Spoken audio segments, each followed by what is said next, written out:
Thank you ji, thank you. शुक्रिया दीदी, शुक्रिया शुक्रिया। पटल पर उपस्थित सभी दर्शकों का सादर अभिनंदन और प्रणाम, स्वागत है आप सभी का। जुड़े रहिएगा, ये आपका अपना पटल है। अभी तक ये ईश्वर की कृपा है कि अभी तक देखिए जिन कलमकारों से मैंने आपका परिचय कराया, मुझसे बड़ी थी, मेरी आदरणीय थी। अब जिसको मैं लेकर आ रही हूँ, प्यार से मैं उसको कुड़ी पटाखा बुलाती हूँ। उसके लिए अगर मैं कुछ पंक्तियों से अगर मैं उसका स्वागत करना चाहूँ तो खुद में तुम्हें पाया तुम तो खुदा बन गई, खुद में तुम्हें पाया तुम तो खुदा बन गई, खुद को अब मैं ढूंढूं कहाँ, मुझ में तो लड़की तुम रम गई। खुद को अब मैं ढूंढूं कहाँ, मुझ में तो लड़की तुम रम गई। सुना था फकीरों से आईना झूठ नहीं कहता, सुना था फकीरों से आईना झूठ नहीं कहता। देखूं गर उसमें भी तो मुझे तुम ही नजर आई, देखूं गर उसमें भी तो मुझे तुम ही नजर आई। मेरा वजूद खो गया और मेरी रूह बन गई, मेरा वजूद खो गया और मेरी रूह बन गई। एक बार जरा प्यार से कह दे, हाँ दी तुम भी मुझ में रम गई, हाँ दी तुम भी मुझ में रम गई। आवाज नहीं आ रही है भावना, अपना माइक या तो अनम्यूट है तो म्यूट है तो अनम्यूट कीजिए। हाँ ये है। अभी भी आवाज नहीं आ रही है तो एक बार बाहर जाकर फिर से आइए। चंद्रा सर जरा देखिएगा, अभी भी आवाज नहीं है बेटा। हेडफोन निकाल के बात करें, शायद आवाज। हेडफोन निकालो। आज आवाज है? हाँ अब आवाज है। तो ये लड़की है, नाम है कुमारी भावना, पटना बिहार से। ये वकील साहिबा हैं, फाइनल ईयर की स्टूडेंट हैं, एलएलबी कर रही हैं और लेखन की शुरुआत स्कूल के दिनों से, इनफैक्ट मैं तो कहूंगी अभिमन्यु की तरह गर्भ से ही लेखन सीख कर आई हैं, क्योंकि एक लेखक पिता की पुत्री हैं ये। और घर में जब ऑलरेडी पिता लेखक होते हैं तो बच्चों पे उसका प्रभाव निश्चित रूप से दिखता ही है। और इनके पिताजी आदरणीय कुमार राजेश जी की आरंभ की हुई त्रैमासिक पत्रिका परशु, उनके जाने के बाद इन्होंने उसका प्रकाशन संभाला है, संपादिका है उसकी। तो मल्टी टैलेंटेड लड़की है, एक छोटी सी बच्ची की माँ भी है, स्टूडेंट भी है, प्रकाशक भी है, संपादक भी है। और क्या क्या करती हो लड़की, दिल तो सबका चुराती ही हो, इसके अलावा और क्या क्या करती हो? चोरनी तो तुम हो ही। हम आपसे बहुत प्यार करते हैं। ये मेरी पूंजी है, तुम लोगों साथ में मेरी पूंजी है। और माँ भारती कविता महायज्ञ में इनकी प्रतिभागिता रही है, काव्य पाठ के लिए भी और संचालन के लिए भी। और बहुत सी पत्र पत्रिकाओं में इनकी रचनाएं छप चुकी हैं। छोटी उम्र में बड़ा पैकेट है, ये बड़ा धमाका करती हैं, बहुत गंभीर लेखन है इनका। तो स्वागत करती हूँ भावना आपका, आपके अपने पटल पर वाणी माँ भारती प्रोग्राम में। जी बहुत शुक्रिया। और मैं इस मंच से जुड़े हर एक इंसान का सादर नमन उनको करती हूँ और मुझे यहाँ जुड़ने का मौका दिया, इसके लिए बहुत बहुत धन्यवाद दी, आपको बहुत प्रणाम। और आपकी आज्ञा हो तो मैं ज्यादा बिना कुछ कहे अपना काव्य पाठ शुरू करूंगी। सबसे पहले तो धन्यवाद, तबीयत खराब होने के बावजूद भी आप समय को देखते हुए, अपने करार को देखते हुए आप आई हैं, बहुत बहुत धन्यवाद। और सभी दर्शकों का सादर अभिनंदन रहेगा। पुष्पलता भट्ट जी, भूपिंदर कौर देवी और आशमा कौल जी, ज्योति जी आप जुड़ जाइएगा, आपकी फ्रेंड आ चुकी है पटल पर। और दिनेश पारिक जी, स्वागत है आप सभी का। प्रीति, मेरी प्रिय प्रीति, स्वागत है आपका। और ये ईश्वर को सबसे बड़ा, इस पटल के माध्यम से मैं ईश्वर को धन्यवाद देती हूँ कि जहां मुझसे अपने बड़े गुणी जनों का आशीर्वाद मिलता है, वहां मुझसे छोटी बच्चियों का भी मुझे बहुत प्रेम और आदर मिलता है। हमसे बहुत लकी हूँ इस मामले में। तो स्वागत है, आप अपना काव्य पाठ आरंभ करें। जी, और चूंकि लेखन ही ऐसी चीज है जिसमें आप प्रिपेयर ना भी तो हो जाता है, क्योंकि ये दिल से आता है और दिल से आई हुई चीजें हमेशा ही अच्छी होती हैं, जैसे आपको देखो। तो चूंकि मैं प्रेम लिखती हूँ और विरह प्रेम में अगर देखा जाए तो एक पूरी जिंदगी होती है, प्रेम करना, विरह झेलना और उसके बाद उसको लिख पाना। तो मैं ऐसी एक रचना से शुरुआत करूंगी। किसी स्वागत। के दिल से खेलना, उसे प्रेम स्वप्न दिखाकर बीच मझधार में छोड़ देना, क्या यही प्रेम है? ये सवाल है। और इसके साथ मेरी रचना है कि कितनों संग प्रपंच रचे, कितनों संग खेला होगा, कितनों संग प्रपंच रचे, कितनों संग खेला होगा, इस सृष्टि में मानव ने कितना पाया खोया होगा। कितनों संग प्रपंच रचे, कितनों संग खेला होगा, इस सृष्टि में मानव ने कितना पाया खोया होगा। डाल स्नेह पतवार हृदय में, डाल स्नेह पतवार हृदय में कितने नौके बदले होंगे। डाल स्नेह पतवार हृदय में कितने नौके बदले होंगे, लाखों कविताओं की सतह पर कितनों का प्रेम छला होगा। लाखों कविताओं की सतह पर कितनों का प्रेम छला होगा। धन्यवाद। बात है। प्रेम कश्ती को भंवर में छोड़ दे, प्रेम ही सिखाता है, प्रेम ही भुलाता है, प्रेम ही डुबोता है, तो प्रेम ही तैराता भी है। प्रेम आज के वक्त में वो जब शक्ति है प्रेम, जो हमें आज मरने के पर वक्त में मजबूर भी प्रेम करता को है। समझ पाना, और प्रेम को मुझे समझ लगता है पाना बहुत बहुत बड़ी और बहुत मुश्किल काम है। शायद नेटवर्क का इशू है दी, सॉरी। कोई बात नहीं, ये तो सभी के साथ हो सकता है। तो प्रेम ही वो है जो जान भी लेता है और एक मरे हुए में पुनः जान डाल भी देता है। बिल्कुल। शिव मेरे आराध्य हैं, और शिव को समझना, सती से उनके प्रेम को समझना या पार्वती से उनके प्रेम को समझना, जितनी गहराई में आप जाते जाओगे शायद उतना ज्यादा प्रेम को समझते जाओ। इसलिए अगर आप प्रेम लिख रहे हैं या प्रेम पढ़ रहे हैं, तो आपको शिव, सती और पार्वती, इसके बारे में जानना और समझना बहुत जरूरी होता है। तो मैंने एक रचना या थॉट कह सकते हैं इसको, एक सोच है, ये किसी कहानी पे आधारित नहीं है, बस मेरे अपने दिल की है, जो मैंने शिव और पार्वती को लेकर महसूस किया है, उस पर लिखा है।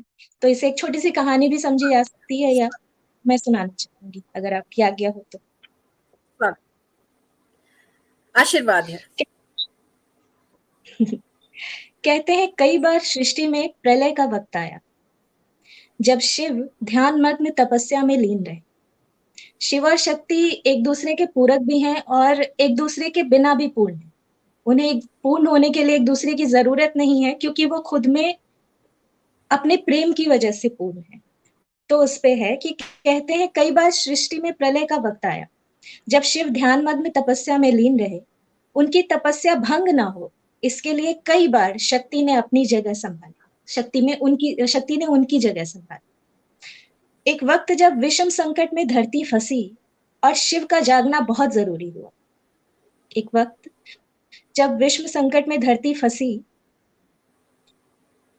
और शिव का जागना बहुत जरूरी हुआ, तब शक्ति ने कई जतन किए, पर शिव जैसे त्याग चुके हूं अपना अस्तित्व। शक्ति ने कई जतन किए, पर शिव जैसे त्याग चुके हूं अपना अस्तित्व। जिस जीवन ने शिव को शिव बनाया था, उससे भी मोह छूट गया उनका, ऐसा प्रतीत होने लगा। जिस जीवन में शिव को शिव बनाया, उससे भी मोह छूट गया उनका, ऐसा प्रतीत होने लगा। शक्ति जो खुद में शिव के बिना भी पूरी थी, आज पहली बार खुद को अधूरा महसूस करने लगी थी। शक्ति का यौवन जैसे जाने लगा, शरीर का रंग काला पड़ने लगा। बदन जो हर वक्त अपराजिता और जवा कुसुम के फूलों से सजी चारों दिशाओं को प्रफुल्लित करती रहती थी, वो पुष्प भी पौधों में ही मुरझाने लगे। अपने पूरे प्रेम से पुकारने पर भी शिव जब न लौटे, तब शक्ति के पास कोई और विकल्प नहीं बचा था। शक्ति का रूप धीरे धीरे बदलने लगा। आंखें बार बार शिव को निहारती, ये सोचती कि क्या होगा अगर शिव ना जागे। मैं कैसे अकेले सृष्टि को बचा पाऊंगी। शक्ति खुद शिव के ध्यानमग्न होने के कारण अपनी शक्तियों को पहचानने में असमर्थ शिव का ही सिखाया नाद नृत्य करने। क्या बात, शिव का नाम पुकारते अब शक्ति के डर और गुस्से से आंखें लाल और होंठ कांपने लगे थे।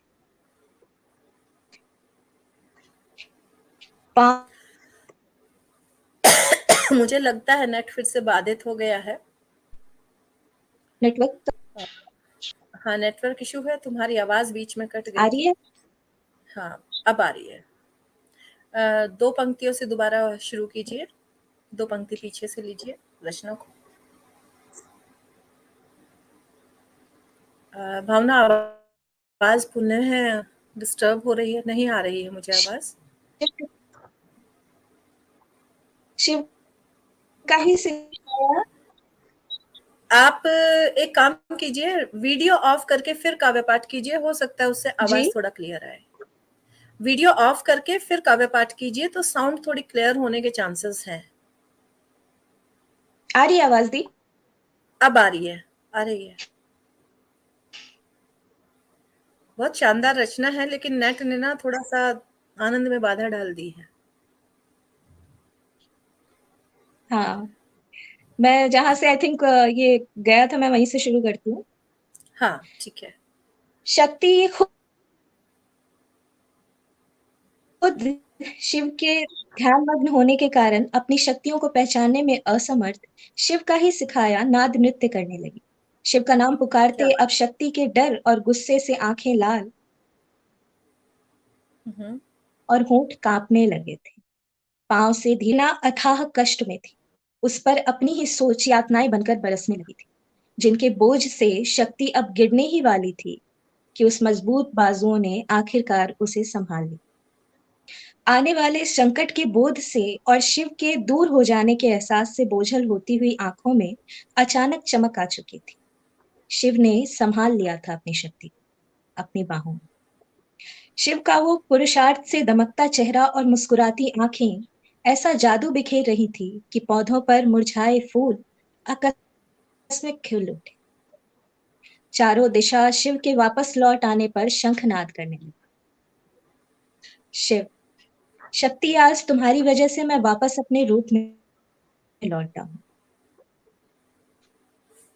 वरना मैं भूल चुका था मैं कौन हूं। शिव ने ये कहते हुए शक्ति नजर डाली। शक्ति अब समझ चुकी थी। अपने शिव को न जाने कितने अरसे बाद देखा है मैंने, वरना सामने होकर भी शिव मेरे शिव प्रतीत नहीं होते थे। शक्ति ने हाथ जोड़े और शिव को प्रणाम किया। अपनी पल पल बीती व्यथा शिव को सुनाई, वो वक्त भी जो उसने शिव के बिना काटे, अपने शिव के बिना।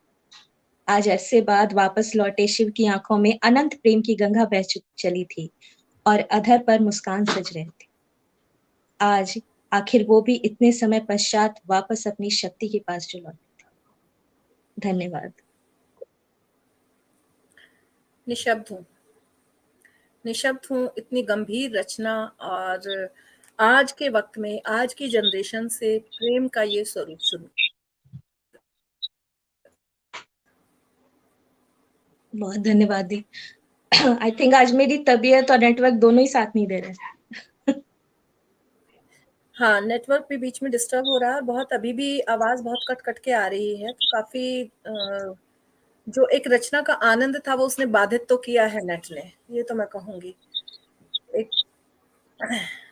अभी आपके पास और वक्त बचा हुआ है, वैसे तो हम लोग आज लेट चल रहे हैं थोड़ा सा आरंभ से ही।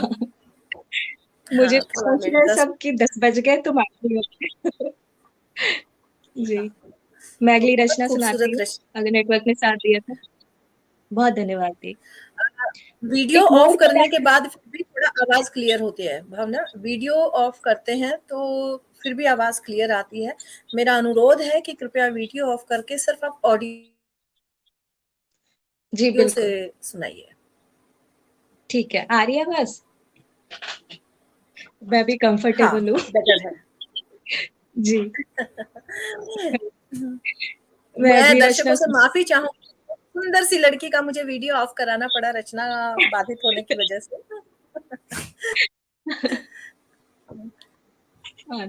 अगली रचना में सुनाती हूँ। स्वागत है। एक मोड़ पर आकर रिश्तों का खत्म होने लगना सामान्य है। ये तकलीफ सामान्य है क्योंकि जो शुरू हुआ है उसका खत्म होना तय है। जैसा नियम है प्रकृति का, जो आया है वो जाएगा। एक बीज अपनी उम्र जीकर एक पेड़ को बूढ़ा करता है।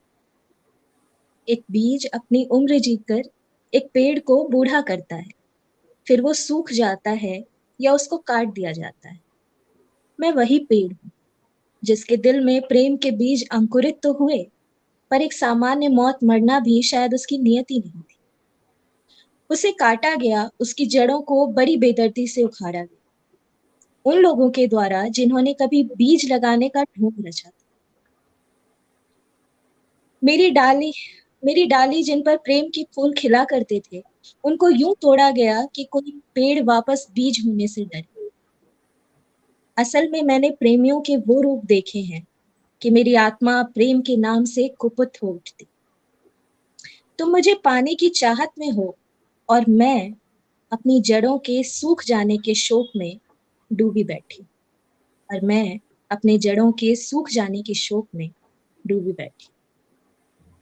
धन्यवाद। बहुत सुंदर, बहुत सुंदर, गंभीर चिंतन आपकी रचना में। अभी आपके पास समय है। जी, मैं अपनी रचना अपनी सुनाना चाहूंगी। ये समाज पे है, कह लीजिए, जैसा हमारे आसपास जैसे लोग होते हैं जो आपसे जलते भी हैं, ईर्ष्या रखते हैं और साथ में वही पाने की कोशिश, आपकी बुराई भी करते हैं और साथ में वही पाने की कोशिश करते हैं जो आपके पास है। मतलब एक हाथ से बुराई करते हैं। अधिकतर ऐसे ही लोग होते हैं जी, आजकल आसपास अधिकतर ऐसे ही लोग होते हैं जो अपने आप को हमारा सबसे सगा घोषित करते हैं और हमारी ही जड़ों को काटने की भी निरंतर कोशिश में लगे रहते हैं। ये बिल्कुल, आपने बहुत अच्छे से परिभाषित कर दी मेरी बात को दी। धन्यवाद। तो ये अगली इस पर ही है। दुनिया अजीब पूछती है तो इतनी खास है। दुनिया अजीब है थोड़ी, पूछती है तो इतनी क्या खास है। कहती है लायक नहीं हो तुम, कहती है लायक नहीं हो तुम, पर चाहती वही है जो मेरे पास। कहती है लायक नहीं हो तुम, पर चाहती वही है जो मेरे पास। तारीफें मुंह और बुराइयां पीछे करती है। तारीफें मेरी मुंह पर और बुराइयां पीछे करती है। चाहनाओं की सीमा नहीं, पर अपनी बारी आए तो पीछे हटती। चाहनाओं की सीमा पर अपनी बारी आए तो पीछे हटती। ये दो चेहरे लेकर कैसे चल लेते हो तुम, ये दो चेहरे लेकर कैसे चल लेते हो तुम, तुमसे ये मेरी कलम पूछती। ये दो चेहरे लेकर कैसे चल लेते हो तुम, तुमसे ये मेरी कलम पूछती है। वो कैसे खुद को मुझसे बड़ा मानता है, वो कैसे खुद को मुझसे बड़ा मानता है। आईने के सामने खड़ी मैं सोचती। वो कैसे खुद को मुझसे बड़ा मानता है। आईने के सामने खड़ी मैं सोचती है। निहारती है खुद को शीशे में, निहारती है खुद को शीशे में तो उसको साज सज्जा रंग बनावट सब ठीक ही लगती। निहारती है खुद को शीशे में तो उसको साज सज्जा रंग बनावट सब ठीक ही लगती। झांकती है धीरे से आंखों के अंदर, झांकती है धीरे से आंखों के अंदर, वहां बैठी एक मासूम भावना दिखती। झांकती है धीरे से आंखों के अंदर, वहां बैठी एक मासूम भावना दिखती है। सारी अकड़ सारी तकलीफें, सारी अकड़ सारी तकलीफें मेरी अपने अंदर हरदम वो सोखती। वो मासूम सी भावना सारी अकड़ सारी तकलीफें अपने अंदर हरदम वो सोखती है। हताश होती है तो हिलकोरे मारती, मुझको वो मेरा हाल पूछती। हताश होती है तो हिलकोरे मारती, मुझको वो मेरा हाल पूछती है। फिर कहती है सुनो, तुम भावना हो। दुनिया के खड़े किए सवालों और अपनों के छुड़ाए हाथ के बाद भी तुमने बनाई अपनी एक अलग पहचान। फिर कहती है सुनो, तुम भावना हो। दुनिया के खड़े किए सवालों और अपनों के छुड़ाए हाथ के बाद भी तुमने बनाई अपनी अलग एक पहचान है। कौन होगा ऐसा जैसी तुम, कौन होगा ऐसा जैसी तुम हो। तुम्हारा भी तो कोई आत्मसम्मान है। कौन होगा ऐसा जैसी तुम हो, तुम्हारा भी तो कोई आत्मसम्मान है। मत दो उसे जो वो चाहता है, मत दो उसे जो वो चाहता है। ये दुनिया तो रोज नए रंग बदलती। मत दो उसे जो वो चाहता है, ये दुनिया तो रोज नए रंग बदलती है। मैं मुस्कुराती हूँ अंदरों को समझाती, मैं मुस्कुराती हूँ अंदरों को समझाती हूँ। मेरा फर्ज है रिश्ते निभाना, मैं ऐसे ही पली बड़ी हूँ। मेरा फर्ज है रिश्ते निभाना, मैं ऐसे ही पली बड़ी हूँ। जलने दो जो जलती है दुनिया, तुम प्रेम की मिट्टी से बनी। जलने दो जो जलती है दुनिया, तुम प्रेम की मिट्टी से बनी हो। कुछ पल को फांस लिया था जिस जाल ने, खुद को उस जालों से उठाती। खुद कुछ पल को जो फांस लिया था जिस जाल ने, खुद को उन जालों से उठाती हूँ। देखती हूँ एक और बार आईने को और वापस खुलकर मुस्कुराती हूँ। देखती हूँ एक और बार आईने को और वापस खुलकर मुस्कुराती हूँ। धन्यवाद। हे देवी प्रकट हो जाइए। नेटवर्क का बहुत इशू हो रहा है आई थिंक। हाँ, अब क्योंकि रचना पूरी हो चुकी है और हालांकि मैं आपको 5 मिनट और दे सकती हूँ, लेकिन प्रकट हो जाइए। बहुत ही मुझे लगता है कि तुम्हारी इस रचना से हर एक बंदा खुद को जोड़ेगा, क्योंकि ऐसे जो व्यक्तित्व है ईर्ष्या करने वाले, वो सिर्फ तुम्हारे आसपास ही नहीं, प्रत्येक व्यक्ति के जिंदगी में आसपास जुड़े होते हैं। और नमस्कार अनीता जी, सादर प्रणाम, बहुत बहुत धन्यवाद, आप अपना कीमती समय देने के लिए यहाँ पर आई हैं। रमनीक महानी जी कहते हैं ईर्ष्या से घबराना कैसा, गुणवत्ता युक्त व्यक्तित्व से ही तो लोग जलते हैं, सामान्य व्यक्ति से कोई नहीं ईर्ष्या करता। ये फैक्ट है जी, कि धन्यवाद। हम बिल्कुल। जैसे हमें ही अजीब कहते हैं और हम जैसा ही बनना चाहते हैं। हे ईश्वर, तेरी दुनिया कैसे कैसे लोग रहते हैं। मैंने यही नोटिस किया है कि जो आपकी बुराई करते हैं वो वही चाहते हैं जो आपके पास ज्यादातर। यस, ये मिल नहीं सकता, शायद इसलिए बुराई करते हैं लोगों के पास। मैंने लिखा भी था, वो जी नहीं आ सकते ऐसे, जीती हूँ जिंदगी को मैं जैसे, उनको नजरअंदाज करने की कला भी मुझे चाहिए। हाँ, क्या ना हूं मैं बात। कातिल और ना ही बनना है तल्ख भी मुझे, मगर उनके इरादों के कत्ल की कला भी मुझे चाहिए। क्या बात। मुझे आप ये सा बनना है पर मैं बुराई नहीं करती। तो बहुत बहुत शुक्रिया प्रीति, हम भी आपसे बहुत प्यार करते हैं। मेरा एक आज मैं दर्शकों को बता दूं, मेरा एक गैंग है पूरा, उसकी लीडर हमारी प्रीति है बिल्कुल। और उसका सबसे नया सदस्य भावना है, और भी उसके 2-4 छुपे हुए रुस्तम सदस्य हैं, और ये सब मुझसे छोटे हैं और इनकी गैंग लीडर मैं ही हूँ। और जो मुझसे एक मेरा दूसरा गैंग है वो आदर्शवादी है, वहां सारे मुझसे बड़े हैं, वहां मैं चुपचाप उनकी सुनती हूँ, जितना हो सकता है गुनती हूँ, और सारी दादागिरी इन बच्चों पे डाल देती हूँ। इनको झेलना पड़ती है मेरी दादागिरी। और हम सीख रहे हैं, साथ चल रहे हैं, डर भी रहे हैं खौफ में जी रहे हैं। ऐसे ही हंसते मुस्कुराते रहिए, ऐसे ही जवाब देते रहिए। दुनिया तो वो है कि जब कहते हैं ना गधे को साथ लेके चलते हैं, तो आधे लोग बोलेंगे गधे पे सवारी क्यों नहीं कर लेते, सवारी करेंगे तो कहेंगे कि गधे को मार डाला, हाँ, बेचारे पे सच। बोझ लाद दिया। तो कुछ तो लोग कहेंगे, लोगों का काम है कहना, बस। पर हमारे पास हमारी कलम है अपने तो हमें सिद्धांत जरूरत पर है कि रहकर अपनी धुन में चलना, बिल्कुल यही मेरा कलम को साथ। मेरी और माँ शारदे की कृपा तुम पर बनी रहे। मैं तुम्हें अब छुट्टी देना चाहती हूँ क्योंकि तुम्हारा नेट बहुत बाधित हो रहा है, और उसकी वजह से, क्योंकि ऐसे बाधित नेट में ना रचना का आनंद खराब होता है। ये है, खराब हो जाता है और शायद मैं ज्यादा बोल भी ना पाऊँ आज। हाँ, तबीयत तुम्हारी ठीक है। तबीयत भी खराब है, लेकिन उसके लिए भी शुक्रिया तो क्या कहूँ, आशीर्वाद है, तुम्हें खूब हिम्मती लड़की हो कि हिम्मत दिखाई है, ऑनलाइन आई हो, अपनी रचनाओं का पाठ किया है।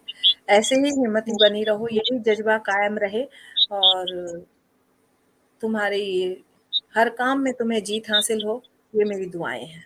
बहुत बहुत धन्यवाद भावना, और बहुत बहुत आशीर्वाद। ईश्वर की कृपा सदैव बनी रहे। स्वस्थ रहो, मंगलमय रहो, खूब मजबूत बहुत बनो, और अपनी जैसे ही अपनी बच्ची को भी मजबूत बनाओ।